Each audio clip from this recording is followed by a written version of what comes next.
They told you to be kind, that kindness is a strength, that it opens doors, earns loyalty, and creates peace. And maybe, for a while, you believed it.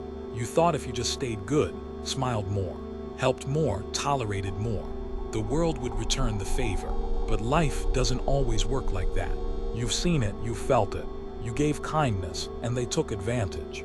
You stayed silent, and they talked over you. You sacrificed, and they called it your role. You swallowed your pain, and they never noticed. The world does not reward kindness unless it's backed by something stronger. Machiavelli understood this centuries ago. In his cold, calculated brilliance, he wrote, "It is better to be feared than loved." If you cannot be both, people misunderstood him. They thought he was promoting cruelty, but no, he was exposing truth. Love is beautiful, but it is conditional. Love fades when you stop being useful. Fear, on the other hand, is consistent. Not terror, not violence, but respect born from boundaries and consequences. Kindness without strength is submission, and the world doesn't reward submission, it exploits it. When people sense you're trying to be kind, just to be accepted, they lose respect, because they know you won't fight back. You won't say no, you won't leave, and that makes you easy to use. They don't say thank you, they ask for more. And when you finally draw a line, they call you difficult. Why? Because you changed the rules of a game they thought they already won. Ask yourself, how many times have you been too kind, too forgiving?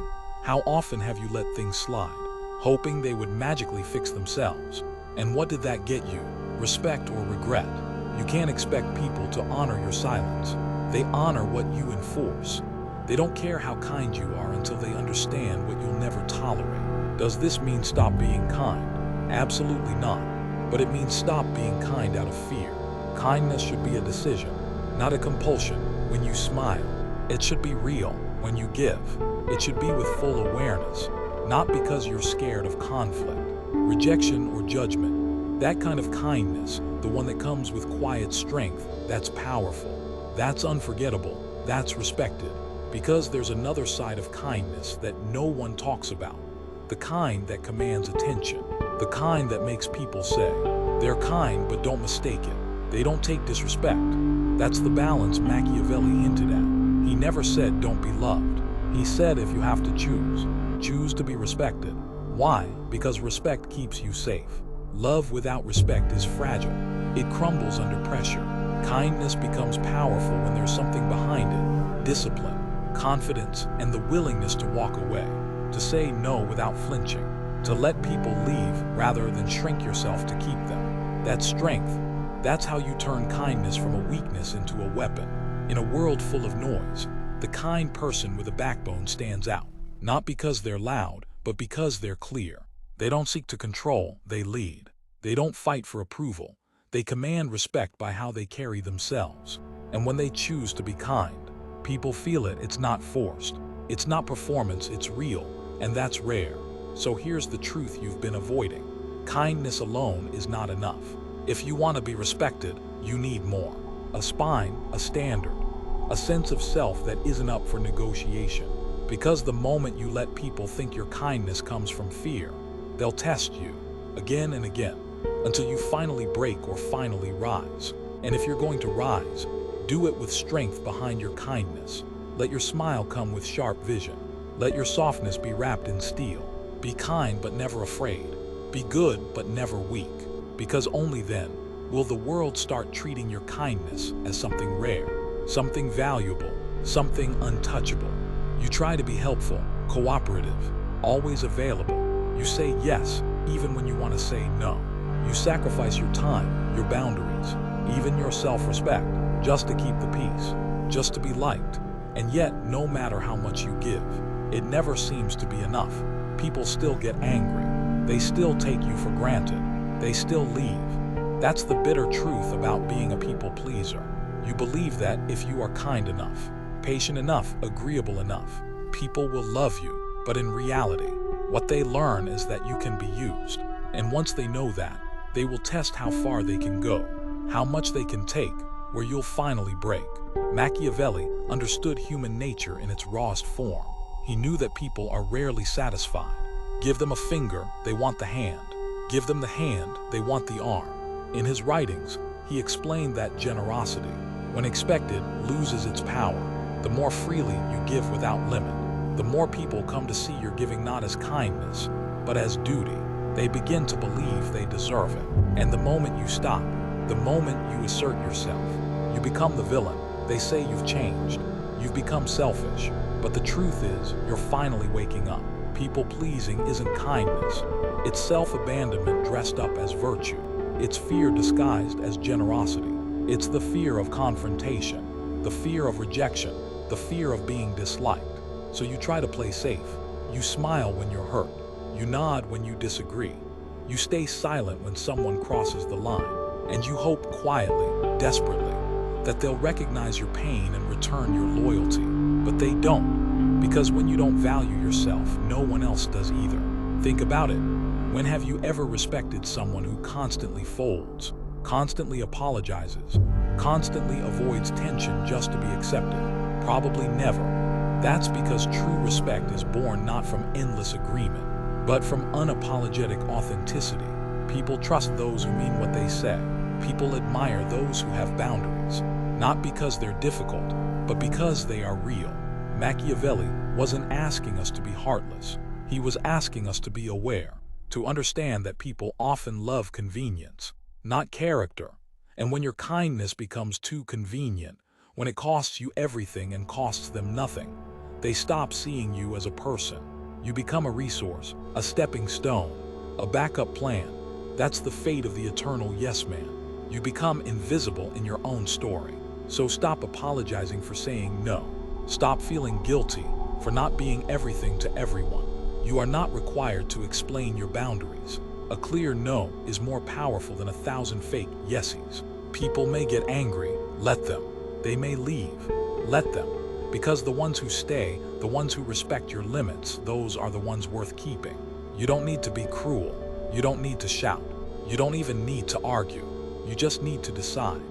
I don't owe anyone a version of myself that doesn't feel true. You can say no with a smile. You can walk away with grace, but you must walk away. You must choose yourself over approval every single time. Machiavelli taught that rulers must not only be loved and feared, but also respected for their decisiveness. The same applies to your everyday life. Don't delay your decisions out of fear of disappointing someone. Don't stay silent just to avoid discomfort. Make choices that protect your peace, even if they disturb others. Because the cost of people-pleasing is your identity, and the world doesn't need more agreeable faces. It needs grounded individuals who live by their truth. So from this moment on, stop negotiating your self-worth in the currency of others' opinions. Speak clearly, say less, mean more, and let your boundaries teach people how to treat you. Because real kindness, the kind that lasts, is born not from fear but from strength. You've been told that power is loud, that it demands attention, raises its voice, dominates rooms, but real power, it doesn't need noise. It doesn't need to prove anything. Real power is calm, quiet, controlled, and when it moves decisively. That's what most people get wrong. They think if they avoid confrontation, stay quiet, tolerate disrespect, they are being mature. But there's a line where patience turns into passivity, where tolerance becomes surrender, and that's where your power begins to fade. Machiavelli taught that cruelty, if it must be used, should be swift and effective, not prolonged, not repeated. A decisive act ends confusion. It establishes order. In life, it's the same. When someone disrespects you, and you let it slide without correction, you're silently telling them, you can do this again. Every time you stay silent, when someone crosses the line, you train them to ignore your boundaries, and then you wonder why they never take you seriously. You don't need to scream to be heard. You don't need to fight to prove strength, but you do need to act, and act fast. You get one warning, one chance to communicate your limit. After that, it's action. That might mean walking away from a toxic friendship, calling out a passive-aggressive comment, ending a one-sided relationship. Not because you're dramatic, but because you're clear. Because power doesn't wait to be handed anything. It declares itself through behavior. Think of the people you respect, not the ones you fear, but the ones you quietly admire. They're not the loudest in the room. They don't chase validation.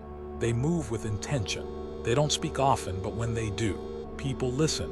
Why? Because their words are backed by consistency. They don't bluff, they don't beg. And that silence, that stillness, it carries weight.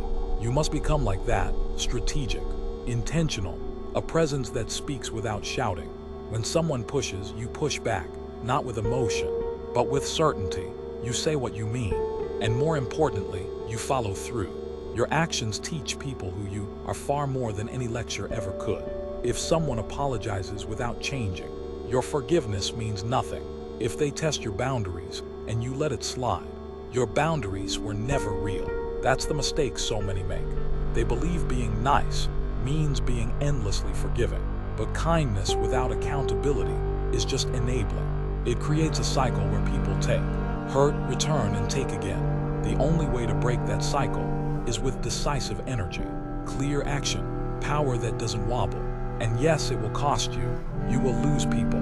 You will disappoint others. But what you gain is unshakable self-respect. Machiavelli believed that peace is not a natural state. It must be created through strength.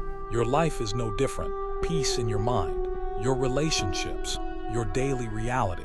It only comes when you take responsibility for protecting it. And that protection requires boundaries, not walls, not aggression, just rules that you enforce quietly but firmly. Let others think you're soft. Let them underestimate you. But the moment they test your resolve, show them that your silence was not weakness, it was strategy. Show them that you are kind, yes, but not to be taken lightly, that you are calm, yes, but capable of walking away at any moment, that your kindness is not infinite, it is earned, protected, and held close. This is what makes kindness powerful. When it is backed by the willingness to act without fear, to draw a line and not flinch when it's tested. That's the kind of person who becomes unshakable, not because they dominate others, but because they never let others dominate them.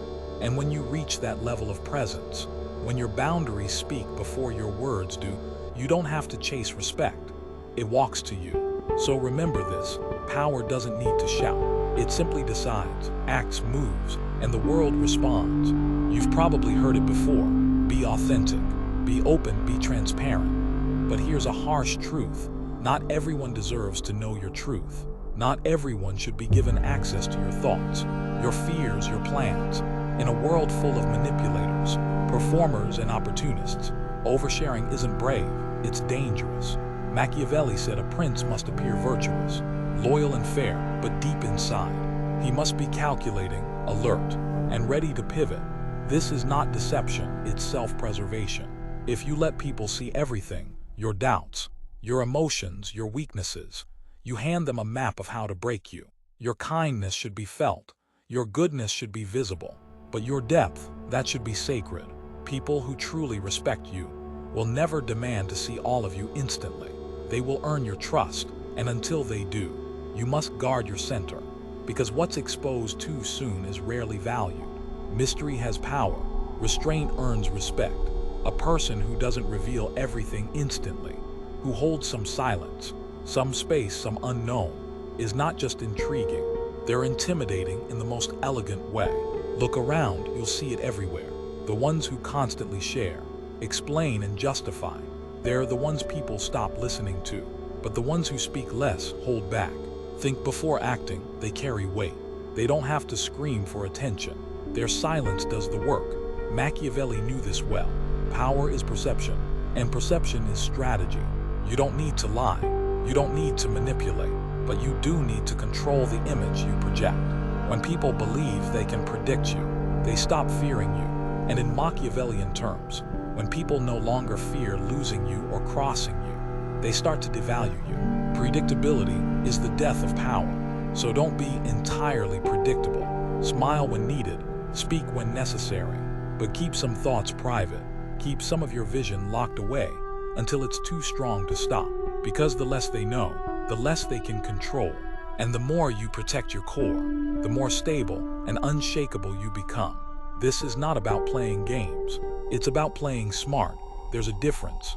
You're not faking anything. You're just not giving away everything. Your presence should be real, but your essence should be earned. Stop feeling guilty for being selected. Not everyone who asks for your time deserves it. Not everyone who asks how you're doing wants the truth. They want access. Learn the difference. Learn to listen more than you speak. And when you speak, say what matters. Say what you mean. And say only what serves your purpose. Even in close relationships, there must be boundaries, not distance boundaries. You can love someone deeply and still keep parts of yourself sacred. That's not disconnection, that's maturity. That's how you stay rooted. Because the moment you let someone else own your emotions, your identity becomes a reflection of their approval. And that's dangerous, especially when that approval is inconsistent. When you build your peace on their reactions, you lose all control. Machiavelli warned against relying too heavily on anything outside your own will and judgment. The same applies to you. Don't let anyone, no matter how close, become the gatekeeper to your self-worth. Share your mind, not your soul. Give your love, but keep your foundation protected.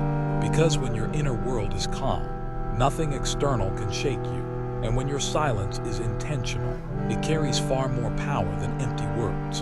In time, people will realize you are not cold, you are not distant, you are simply sovereign. You know yourself, you carry yourself with quiet control, and that makes you unforgettable. Because the world is full of noise, of people oversharing, overreacting, over-explaining. But the one who moves in silence, the one who watches, listens, and strikes with precision, that person holds the real power. You've come to believe that you have to choose, be kind, or be strong, be loving or be powerful. That somehow these two forces can't exist in the same person. But that belief is wrong. It's not just wrong, it's dangerous. Because it makes you shrink your strength to be accepted, or suppress your heart to be respected. And in doing either, you lose. The truth is, real power is forged at the intersection of both. Kindness without strength is weakness. Strength without kindness is cruelty. But when you combine the two, when your compassion is backed by unshakable resolve, you become unstoppable. Machiavelli never told us to be cruel. He wasn't glorifying tyranny. He was warning us, if you rely on love alone, the world will break you. Because love, admiration, loyalty, these things are beautiful, but fragile. They vanish when you no longer serve others' needs. But fear respects structure. They hold people accountable.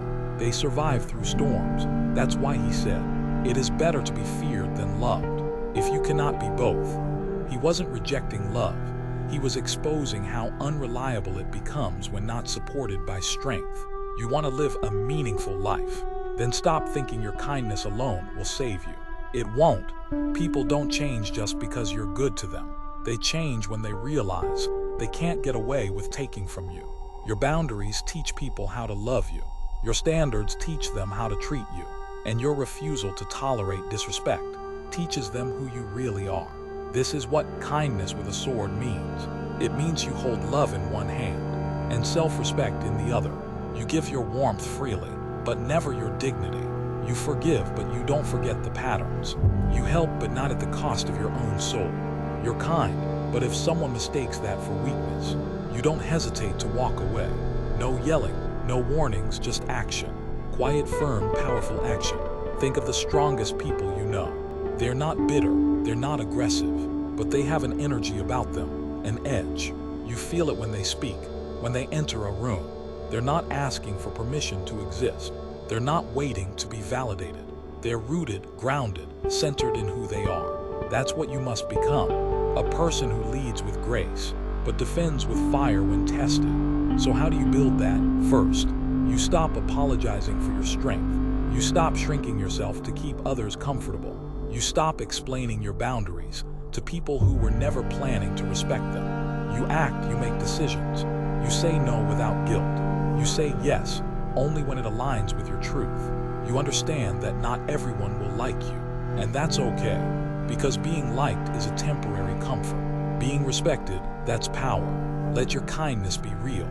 Let your heart remain open, but protect your energy like your life depends on it, because it does. The people you attract when you operate from this level won't be drawn to what you give. They'll be drawn to what you stand for. They'll know that being close to you is a privilege, not a right, and that if they lose access, it's because they broke something sacred. In the end, kindness is not the absence of strength.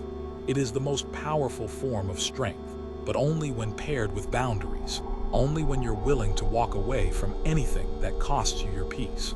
That's what it means to live with dignity. That's what it means to master yourself.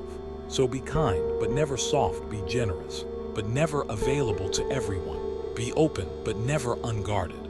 Let the world feel your warmth, but let them know you carry a sword. Not to attack, not to control, but to protect the kingdom you've built within. Because in a world full of noise, chaos and manipulation, the one who stands kind and armed, calm and dangerous, is the one who truly rules.